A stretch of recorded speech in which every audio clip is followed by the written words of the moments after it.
Hello YouTube, welcome to another one of my Duel Links videos. Now today I have for you another Bujin deck.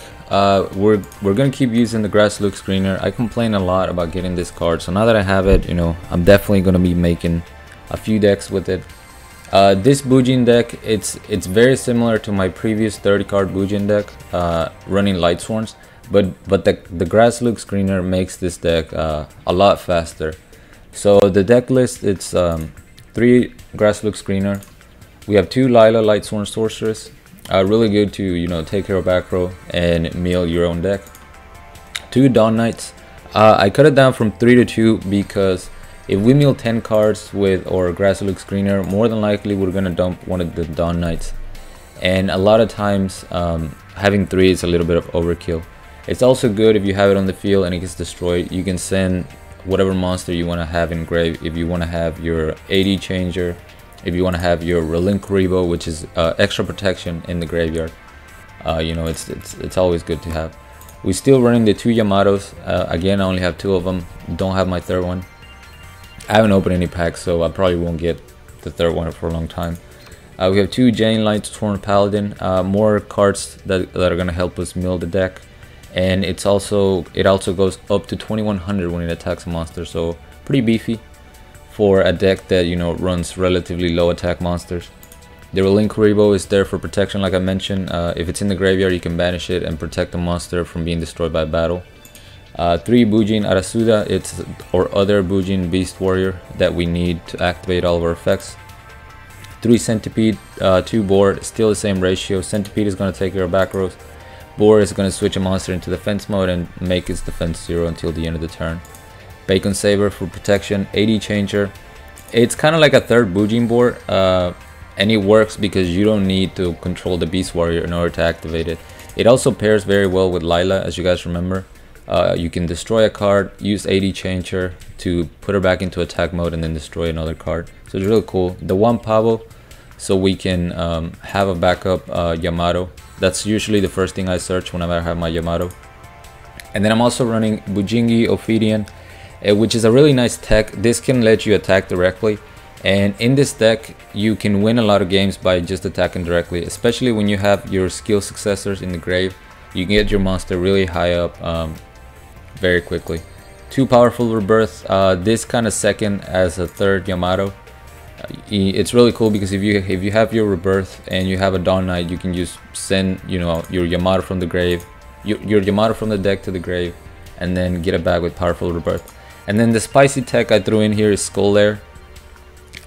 Skull Lair came really clutch in a few duels. Now obviously the first thing you think about is that it's not going to pair well with the Bujins since they banish themselves. So it would seem like you won't use it as much, but you have a ton of other monsters that are going to be hitting the grave that you can quickly use to destroy a face-up monster. We're running Restart again so we can fish out for Grass Look Screener or for Yamato. Having either one of those in the starting hand, it's really good. Now the duels I have for you today, it's a lot of Rex Raptors. All these duels were in the KC Cup. I didn't play these in Legend. I wanted to have some fun in the KC Cup, see if I could get some of those gems for going beyond DLB 15, and actually ranked from DLB 15 to DLB 17 using only this deck. Was running into a lot of Rex Raptor, so that's why you'll see a lot of them in this replays. Dinosaur Kingdom, I like my hand because of the Lila, and the thing about Rex is that they're very vulnerable once you get rid of Jurassic World. So it's a fairly good matchup for this deck. Your Arasuda sits at 1900. Once you destroy the field spell, the only thing that's gonna get over your Arasuda, it's gonna be a Salamandra. So here he activates his Gyoku on my skill successor, which is a little bit of a bummer, but I'm okay with that trade-off. I'm gonna set my Skull Lair, and then I'm gonna destroy the Jurassic World right away. I had a feeling because of the Gyoku that most of his back row was gonna be either Gyoku or Shinzenhu or cards that were meant to lock my back row down, not as much as protect themselves. And now that I destroy the field spell, like I mentioned, my Arasuda is going to be able to withstand any attack with the 1900 defense. We see the black Brachios. He destroys my Lila, summons another Hydrogeodon, and unfortunately he does have the Super Rush, so he can destroy my Arasuda. But I have one in my hand, which is really clutch, and I pick up Yamato, so my Centipede is gonna take care of that Shinzen-Hu, so I can use Skull Lair on the 1800 black Brachios. I pick up my Pavo so I can have a Yamato as a backup, and I'm in a great position right now. He's gonna need to use a spell or something like that, which he top decks. He top decks an enemy controller, destroys my Yamato, and that's completely fine. Pavo is gonna activate from my hand, summon the other one from the deck, so I'm thinning my deck, and I'm still in a great position field wise. I pick up my Jane, attack with him first just to test the back row, see that nothing triggers, so I'm able to destroy both of the Hydrogeddon. Pick up a Centipede, send it to the grave, Meal 3 with the Dawn Knight, and then I just put my Yamato on top of the deck in case he happens to destroy the one I have on the field. But like I said, I'm in a great position. I have plenty of monsters in the graveyard if I needed to destroy a Salamandra that he summoned with my Skull Lair. Go ahead and snipe away the enemy controller and just attack him for game. That was my main focus in this Rex matchups, trying to get rid of that fuel spell and really, you know, make them struggle. Most of the Bujin monsters are 1700 or above. My Light Sworns are 1700 or above. So, you know, once you get rid of the fuel spell, the Hydrogeddon is not a threat at all. Dinosaur Kingdom. I hit restart. I don't have Yamato. I don't have my my grass looks greener, and I'm pretty clutch. The restart picks me up my grass looks greener. Go ahead and activate that right away. Dawn Knight is gonna put my Lila on top of the deck, and then I go ahead and destroy the fuel spell like I mentioned. Activate my board so I can try to destroy the Salamandra, and I force him to use the enemy controller. That's another thing. You know, most of the time when you're playing the Bujin deck, you want to go for the back row, but had I tried to destroy the enemy controller, he would have just chained and I would have lost. It was pretty much a -1 for me. Instead, I destroyed the Jurassic World and I still forced him to activate the enemy controller. During the draw phase, I activate my Skull Lair right away so that he can activate the Gyoku and lock it down. And you know, he did have the Gyoku, which he had set as a bluff. So those are just, you know, little things that you need to do when playing against certain decks. Rex has been very aggressive as of late, you know, with the Gyokus and the Shinzen-Hu. So playing with your toggle on so you can activate cards during the draw phase is really good. Here I go ahead and destroy the Salamandra so that he can kill my Bujin, and that was kind of a misplay. I should have let him destroy the Lila, but I thought I had more monsters in the grave, so I end up banishing my Bacon Saber, which is slightly unfortunate, but it doesn't, you know, it doesn't hurt me that much. Set a card, I go ahead for the attack. We see the mirror wall, that's fine. Same thing, playing around the Gyoku, activate my skill successor because I want that in the grave. Once I have the skill successor in the grave, either of these monsters could finish the game. I realized the back row was activatable because there was a delay. Knew it was an enemy controller or something like that, so I'm able to attack. He switches my Jane to protect his life points, but the double skill successor in grave is gonna take my Arasuda all the way up to 3200 so I can finish him off. Skull Lair very clutch in this deck. It helped me a lot against all these Rex Raptors.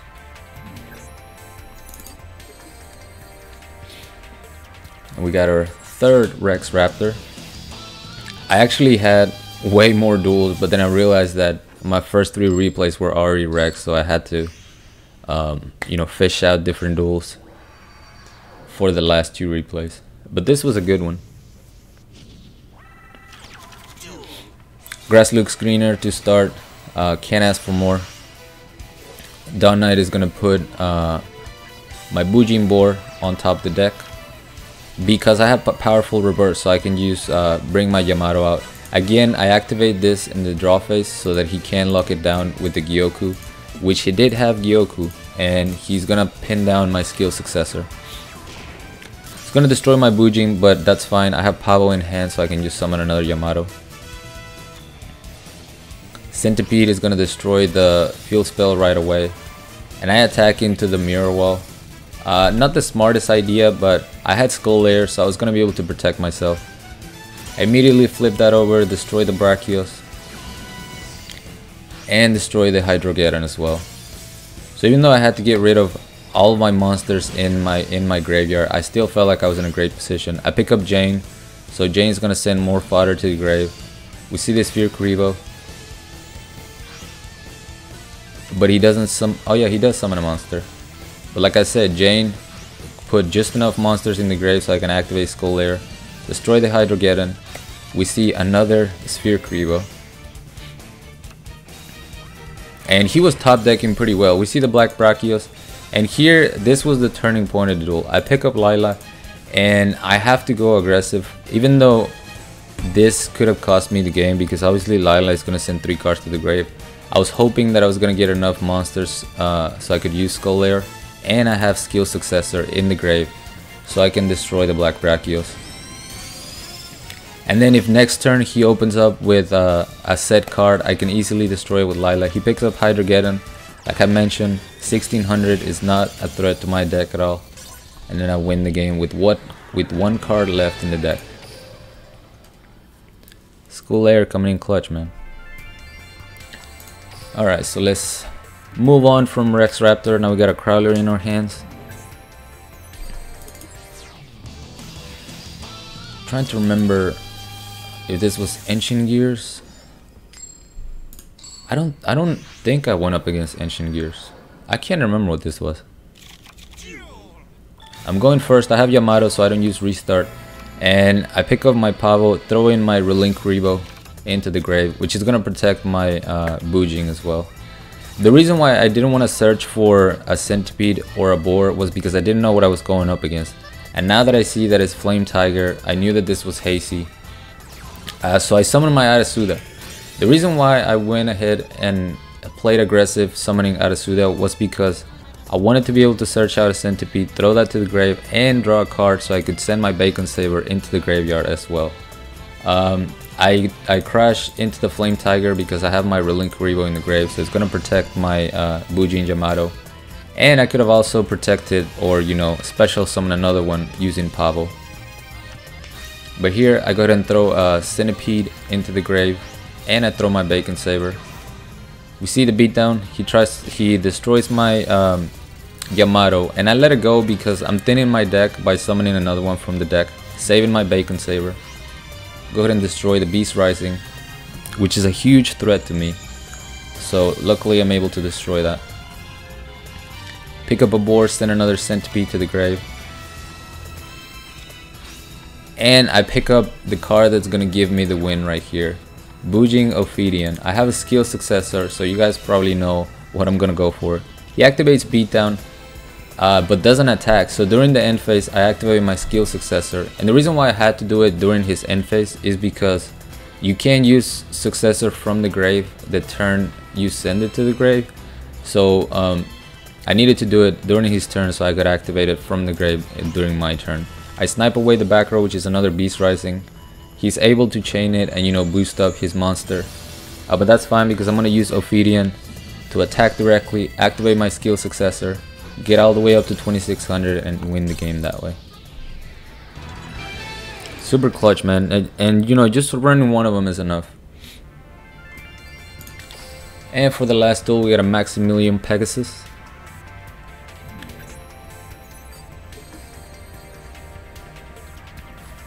Kessie.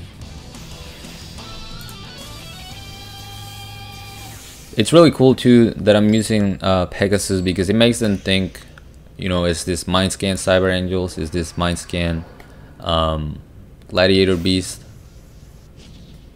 They're using balance. I have Grasslook Screener and Yamato, so perfect scenario for me. Go ahead and activate my Grasslook Screener. Summon Yamato, snipe away one of the back rows, which is an impenetrable attack, and then he activates Curse of Anubis, which is fine. I'm gonna pick up another Yamato. The reason why I did this, normally, like I said, I will I will add Yamato. I mean, not Yamato. I will add the Pavo so I can special summon Yamato. But I really wanted to get my AD changer into the grave so that I would have the pop 2 back row play with Lila next turn. That was my mindset right there. He's gonna destroy my Yamato, which is fine. I'm gonna summon a Laquari, and I believe he summons a Demakari as well. Yeah, and this is good for me. I have a skill successor in the graveyard, so I activate my my Lila's effect, Super Rush on the Demakari. So he's trying to protect his Demakari, but he doesn't know that I'm actually after the Laquari. So he uses the Super Rush on the Demakari, activate my AD changer, activate my skill successor, get rid of the Laquari, and now he's in a top deck situation. He can't get over my Lila with the Demakari, ends up passing turn, summon my Yamato, hit him for 1800. I'm gonna pick up a boar in case he summons a Laquari or something bigger than that. Lila is gonna send some more cards to the grave. I have my Centipede so I can just snipe away that back row, which was an enemy controller. He decides to go for the Econ take, and that's fine. I have enough attack in my hand and in my grave because of my second skill successor to just destroy my Yamato and hit him for game. Pretty nice dominant duel against Gladiator Beast. Now that I think about it, I don't even know why I bluffed the grass looks greener. Oh wait, it's balanced, it wasn't mind skin, so yeah, that's why I did it. But anyway, I hope you guys enjoyed this another 30 card deck. Like I said, I'm gonna be using that grass looks greener a bit more. The plant deck, you guys liked it a lot, so hopefully you liked this one as well. Thank you so much for watching. As always, like, comment, and subscribe if you want. Join my Discord if you haven't. The link will be down in the description, along with my PayPal link if you guys want to support my channel, support my content. I really appreciate that. And till next time.